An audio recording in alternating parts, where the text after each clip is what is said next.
Otras, Pipón, muy buenas tardes, ¿cómo estás? Alicia Rivas te saluda. ¿Qué tal, Alicia?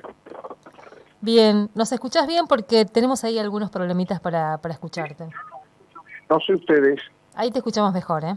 Eh, Bueno, Pipón, bueno, esta primera frase o este primer párrafo de tu crónica o de tu posicionamiento es muy, pero muy fuerte, digamos, ¿no?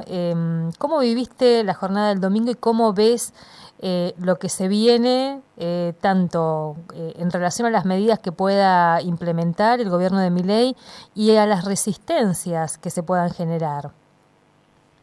mira, como adelante en la nota de opinión que publicamos hoy en la página de la sede autónoma de la provincia de Córdoba, aunque era predecible, el terremoto electoral del domingo, ¿hola? Sí, te escuchamos ahí te escuchamos bien. Perdón.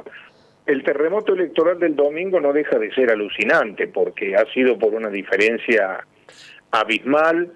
Milei ha ganado prácticamente en todo el país, salvo en 3 provincias. En Ujú. provincia de Buenos Aires, que tradicionalmente el PJ gana por amplias ventajas, ganó por una mínima diferencia. Por lo tanto, yo creo que lo que se viene son tiempos duros que ya conocemos. Ujú. Te diría que historiando la idea de que tienen los sectores dominantes de implementar la política neoliberal y exterminar cualquier intento de resistencia del movimiento obrero, de los trabajadores, de los sectores populares, podemos remontarnos al Rodrigazo y acordarnos que cuando eliminó las paritarias y eliminó los convenios colectivos y todo lo demás, lo que logró es que el 27 de junio de 1975 se hicieron una amplia manifestación en Plaza de Mayo, que fue la Casa de Gobierno, y lo echaron a Rodrigo. López Rega se tuvo que ir como rata por tirante, y era el Ujú. gobierno de Isabel Martínez, a poco tiempo que hubiera muerto Perón. Ujú. Perón había muerto el 1 de julio del 74. Después, lo mismo ocurrió, y lo digo ahí en el encabezamiento, durante la dictadura, lo vivimos con Martínez de Oz, después lo vivimos con Menem y Cavallo, lo vivimos con Cavallo y el gobierno de la Rúa y Chacho Álvarez, que terminó explotando en el aire, y el último intento, que fue el de Macri, que es el primer presidente constitucional que no es reelecto por la resistencia que hubo en las calles. Claro que ahí ganaron las palomas Ujú. y las modificaciones que querían hacer estructurales las hicieron progresivas, mientras los sectores más duros, los halcones, querían que fuera un impacto de shock, como el que está dispuesto a llevar Milei y los sectores de la banca y el capital financiero que tienen por detrás.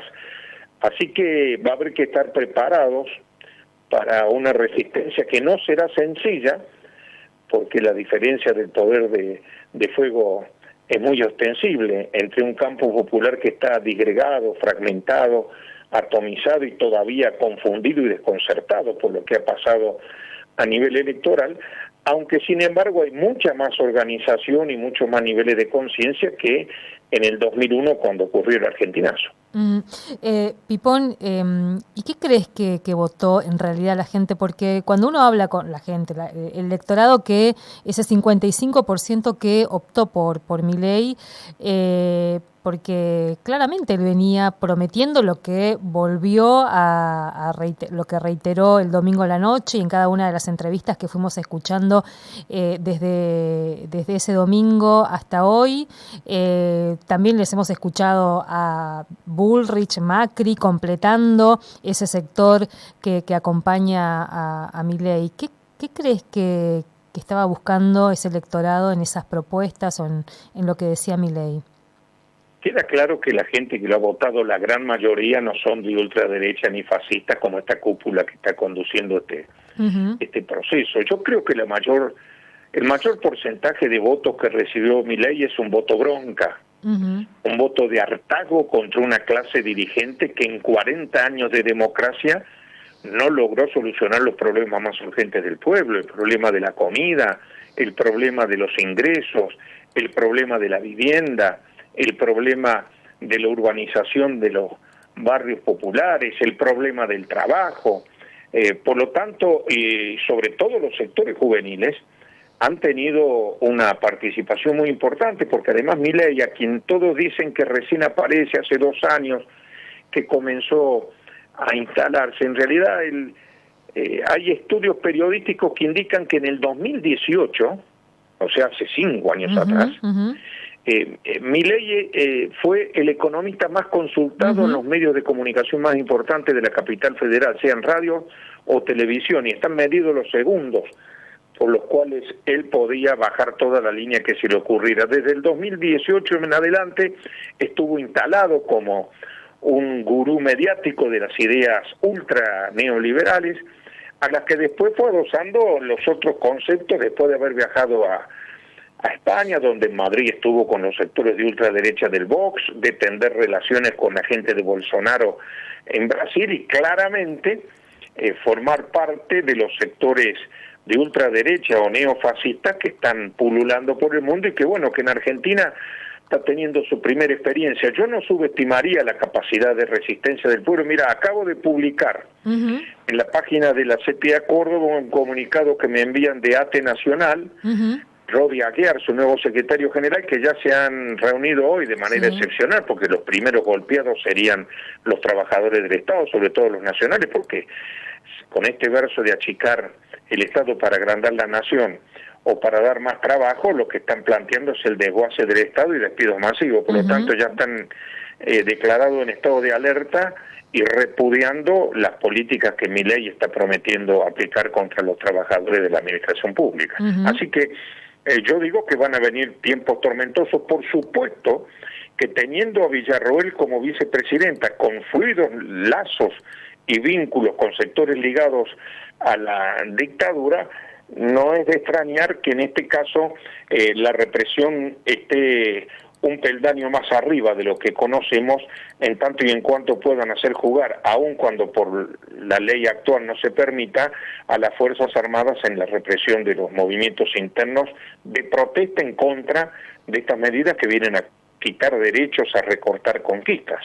Hoy, escuchando la entrevista que le hacían a Mauricio Macri anoche, un poco en lo que planteaba también queda como la sensación de que, porque lo dice en algún momento, de que esa juventud que apoyó a Milei, que lo votó a Milei, es una juventud que está dispuesta a ir a defender las medidas que implemente Milei con el cuerpo, digamos, ¿no? Como que sí. Bueno, yo creo que una porción de esos sectores que están más cerca del lumpenaje que de sectores que tengan conciencia de clase, porque también esta línea política del supuesto anarco-libertarios exalta el sálvese quien puede, el individualismo, denota lo colectivo, rechaza la asociación de los sindicatos, las organizaciones sociales y demás, y es muy probable que terminen siendo cuerpo de choque de los libertarios, una suerte de triple A del siglo XXI. Yo no lo descarto.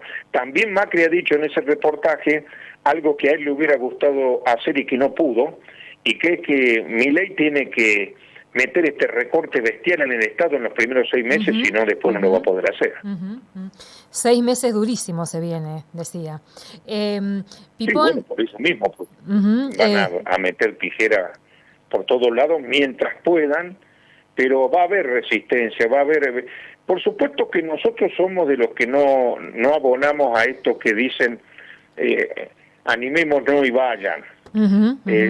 El pueblo tampoco se va a suicidar, va a ser una resistencia inteligente, integral en todos los frentes. Hay que seguir formándose, organizándose y accionando todos los días para tratar de estar en mejores condiciones a la hora de enfrentar estos embates. Y además hoy charlando hace un ratito con un referente del Frente Patria Grande, decíamos un poco, él decía, es un tiempo de hacer mucha política porque claramente va a haber muchos y muchas afectadas por estas medidas, y también de tener mucha paciencia con quienes van a estar muy desencantados porque a pesar de votar a Milei, después las medidas tal vez no van a ser lo que estaban esperando, ¿no? Y esa paciencia también para construir con todos y con todas. Y bueno, yo en este punto tengo alguna discordancia, la he tenido siempre con los que te plantean que hay que esperar que esté la correlación de fuerzas para poder intentar algún tipo de oposición, resistencia o rechazo. Yo creo que, por supuesto, no nadie se va a incendiar a lo bonzo, que va a haber una política inteligente, de unidad, llamando a todos los sectores, ahora acompañada de la acción.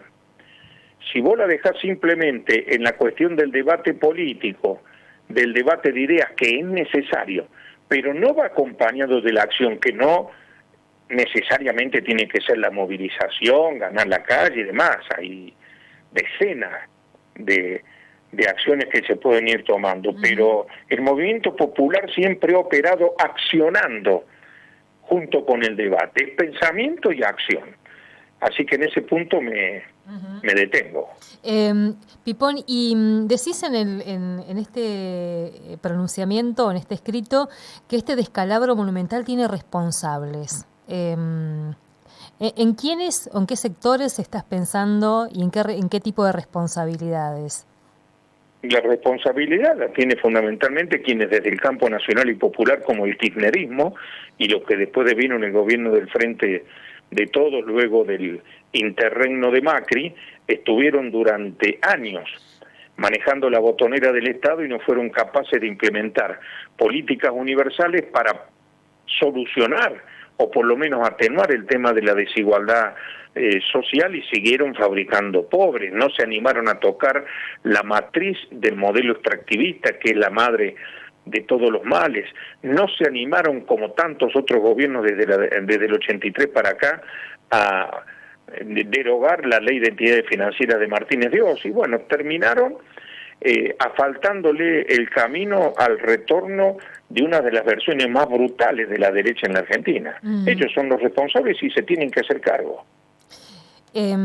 Pipón, y una de las cosas por las que te decía tempranito para charlar es justamente por Córdoba, por explicar un poco qué pasa en esa provincia que, al igual que en el 2015, fue fundamental para que este sector llegue a gobernar a través de las urnas, digamos, ¿no? Bueno, mira, Alicia, yo he acuñado el término la Córdoba paradojal. Cuando yo llegué a Buenos Aires para la CTA, militar en la CTA, en la conducción nacional hablaban de la Córdoba revolucionaria y esto de todos con Negro López, y yo le decía, fue una Córdoba paradojal, porque también fue la primera en intentar la contrarrevolución contra la Revolución de Mayo con Liniers, y Moreno tuvo que mandarlo a Castelli para que lo fusilen a Liniers en cabeza del Tigre, y también estuvo la reforma universitaria del 18, pero también Córdoba fue el nido central de la contrarrevolución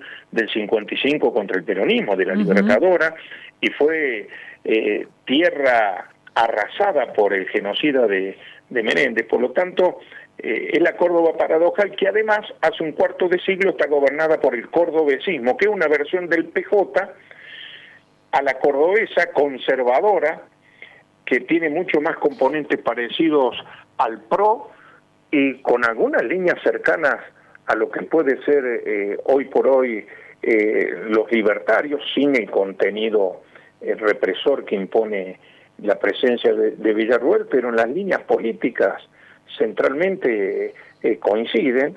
Es más, es el mismo electorado, el electorado que lo votó a Yarlora para suceder a Schiaretti es mayoritariamente el mismo que el domingo votó por Milei. Es decir, Córdoba hace 25 años que está siendo gobernada por José Manuel de la Sota en 3 periodos no consecutivos y por Juan Schiaretti, y va a continuar ahora con Yarlora, con un sesgo conservador, con un sesgo que defiende el agronegocio a rajatabla. Son los pioneros en pedir que se eliminen las retenciones al campo, como ellos llaman el campo, como si fuera un entelequi, fuera lo mismo un pool de siembra, un estancero con 1.500 hectáreas o un pequeño productor con 200 hectáreas o aquel que practica la agricultura familiar. Por lo tanto, no es extraño que cosechen lo que cosechan los movimientos conservadores y de derecha, como fue Macri en el 2015 y como es ahora Milei en estas elecciones, además de las defecciones del Partido Justicialista, porque también lo digo en el escrito, el fracaso de este régimen ha culminado con la desintegración de los partidos tradicionales. Hoy por hoy el peronismo y el radicalismo, como lo conocimos desde siempre, no existen. Uh-huh. Hasta hay una reconfiguración de las coaliciones, pareciera, ¿no? En pleno proceso electoral. Sí, tal cual. Juntos por el Cambio no existe más, el Frente por el Todo, Unión por la Patria tampoco, voló por los aires. Los gobernadores, una vez que se aseguraron su elección, no pusieron mucho las manos para la elección de Massa. Massa era muy difícil defenderlo, porque es ministro de Economía de un país donde vos tenés más del 100% de inflación interanual. Hubiese sido un milagro, y bueno, y los milagros no ocurren todos los días. Pipón, bueno, como siempre, mil gracias por este tiempo, gracias por la posibilidad de conversar un ratito, de analizar un poco este panorama tan incierto y tan difícil, por lo menos por lo que creemos se va a venir, ¿no?